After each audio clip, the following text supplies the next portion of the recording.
Hello, it's Matt Goodman, back with my 13th layout update. This is actually the second update from the month of November.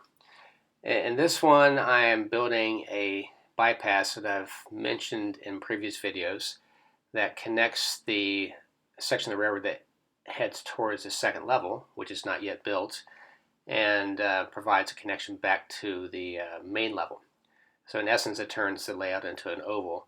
Where it returns to the main level, close to where the black book is on the right side, it will look in essence like a double track railroad, and that was the whole reasoning behind the widening of the roadbed I've done in the previous successive videos. Now the irony to this is that I've since removed part of this when I'm constructing here, but the reason I wanted to keep the video was because it's I think the first one I've done that shows a construction of a fairly long section of the spline. So right here I'm building on the fixture as you see me do in previous videos. This part I had the camera adjusted incorrectly, so I apologize for that being mostly out of the screen, but it's nothing different there. I've used that circular fixture before. It's my 30-inch radius fixture.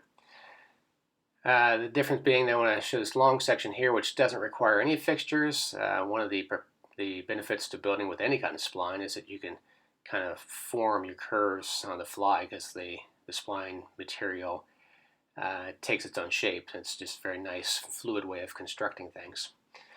But once I get into the straighter section here, you can see how quickly the assembly goes. I already have part of it extended down to the black book, as you can see. And then I'll bring the third one in, third spline, because all the mainline road beds are 3 splines wide. 3 layers wide to make a single spline. And the process is I've described before, just clamping, putting a screw in, and so forth.